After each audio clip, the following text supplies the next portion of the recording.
During another year of championships and personal achievements in sports, 2017 could be remembered most as the year sports and politics became inseparable. Reid Forgrave is a national writer for CBSSports.com. He joins me now from Minneapolis to discuss the year in sports. Reid, thank you so much for joining us. Now, of course, President Trump's criticism of NFL players kneeling during the national anthem dominated the news cycle for weeks this fall, sort of started a national conversation or controversy. How much did that controversy change how fans consume sports?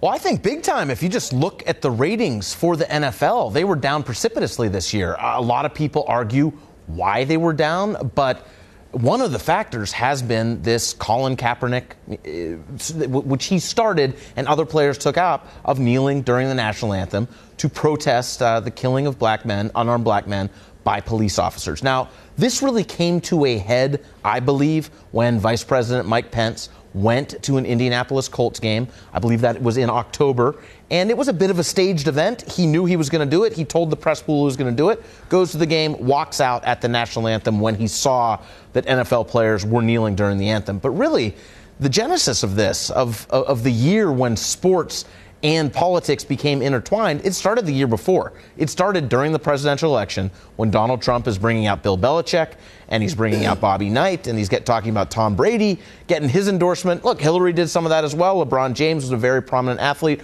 but no more can we say in the sports world, stick to sports. That doesn't fly anymore. This year has completely changed that. Well, speaking of LeBron James, the president also had public spats with other athletes like LeBron James and Steph Curry.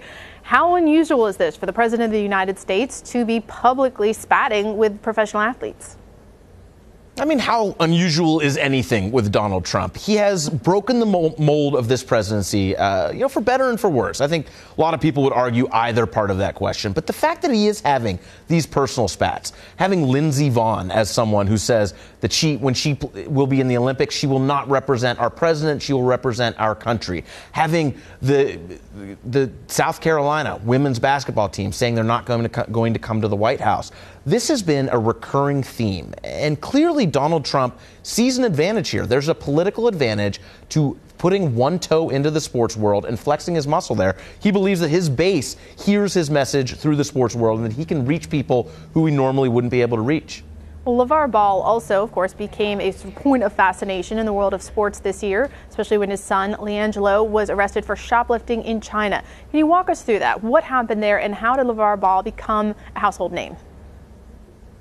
Well, what happened here is it's actually very similar to Donald Trump. Lavar Ball is a man of this era, just like Donald Trump is. Donald Trump understands the power of social media and the power of being able to make headlines. That is exactly what Lavar is. He is a reality TV star in every sense of that phrase. He understands that if he says something that's a little bit unhinged, a little bit crazy, that us in the media are going to write about it. He's someone who is there's like a centrifugal force to his personality. We saw this summer. I was out in Las Vegas for a big recruiting event. LeBron James tried to come to this gym to see Lavar Ball's youngest son play in an AAU tournament, and he got turned away because there were too many people in the gym already. It was already a fire code violation, and these people weren't here for some recruiting event. They were here to get autographs and selfies with Lavar Ball, a guy who really hasn't done anything.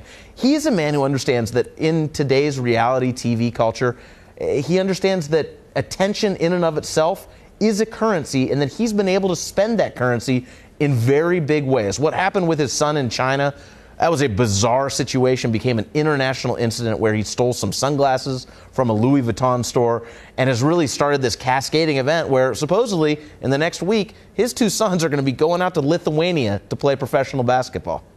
Well, hopefully they don't get into any trouble there. Now, and there were some incredible stories that thankfully did not involve politics. Tennis star Serena Williams, of course, won the Australian Open while she was 8 weeks pregnant. Now, even by Serena Williams standards, are there any other sports feats that can compare to that? Certainly not this year. We've had the argument for years. Who is the greatest tennis player of all time? Some people would say Pete Sampras. Some people would say Roger Federer, who won another major this year. You know what Pete Sampras and Roger Federer never did? They never won a major while 8 weeks pregnant. They never won a major pregnant at all. What Serena has done, look, she has had 23 majors. You can make an argument that Serena Williams is the greatest living athlete. I personally would argue for LeBron James, but you could make an argument for Serena. Just an incredible year for her, being able to have that, and on top of that, have a baby, get married, and she's coming back now. She's just a few months out from having this baby, and she's already coming back to competition. Just an incredible competitor. Absolutely, and another person who knows how to use social media, one of the best Instagram accounts out there. All right, Reid Forgrave from CBS. In a positive CBS. way. Yes, exactly. From CBSSports.com. Thank you so much.